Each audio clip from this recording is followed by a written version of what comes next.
নতুন মাধ্যমিক বিদ্যালয়ের 5 শিক্ষার্থী আসলে গুরুতর অসুস্থ। আমরা এখানে পাথরঘাটা স্বাস্থ্য কমপ্লেক্সে এসে জানতে পারলাম যে আসলে আজকে সকালে রূপদন মাধ্যমিক বিদ্যালয়ের শিক্ষার্থীরা বাড়ি থেকে খাবার এবং পানি নিয়ে তারা স্কুলে আসছিল এবং স্কুলে আসলে খাবার রেখে তারা কোচিং করার ফাঁকে কে বা কারা তাদের এই পানিতে এবং খাবারের সাথে বিষ মিশানোর পরে আসলে তারা অসুস্থ হয়ে পড়েছে। তো বর্তমানে তারা পাথরঘাটা স্বাস্থ্য কমপ্লেক্সের জরুরি বিভাগে আসলে এই মুহূর্তে চিকিৎসা নেয়ার জন্য এখানে এসেছে। আমরা সেই জায়গাটি থেকেই আপনাদের সাথে আমরা কথা বলার চেষ্টা করেছি। পাথরঘাটা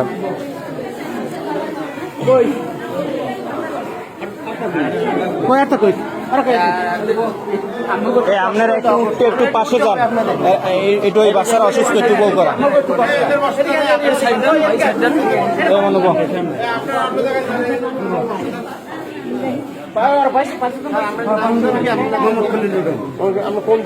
আচ্ছা, আপনার কোচিং, আপনার কি কোচিং ক্লাসে ছিল নি?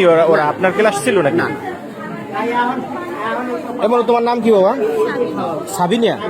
আচ্ছা, তো তোমার খাবারের মধ্যে কি কিছু মিশানো পাইছো?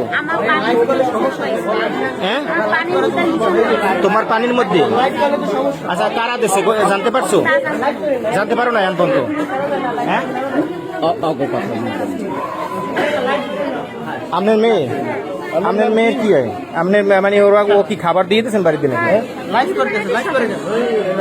এরপর ওর খাবারে কি স্কুলে বসে মিশাইতেছে কিছু নাকি? পানি এবং খাবার দিয়ে দিয়েছেন না?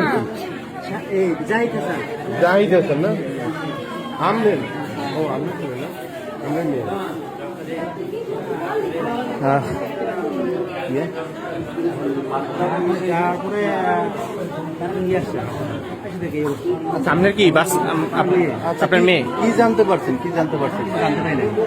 আচ্ছা, আমরা যতটা শুনলাম যে ওদের নাকি স্কুলে বসে ওদের পানির সাথে বিষ মিশিয়ে দিয়েছে এরকম।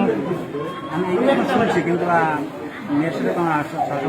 এখন পর্যন্ত আপনার মেয়ের কি অবস্থা? আপনার ভালো আছে কিন্তু কথা বলতে না।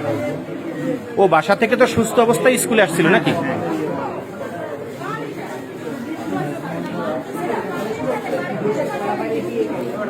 মূলত পাথরঘাটা স্বাস্থ্য কমপ্লেক্সে আজকের রূপদন মাধ্যমিক বিদ্যালয়ের 5 শিক্ষার্থী তারা অসুস্থ হয়ে পড়েছে। আমরা যতটা জানলাম যে তারা আজকে সকালে বাড়ি থেকে স্কুলে যাওয়ার পথে স্কুলে আসছিল খাবার এবং পানি নিয়ে। তো সেই পানিতে এবং খাবারে আসলে কে বা কারা বিষ মিশিয়ে দিয়েছে।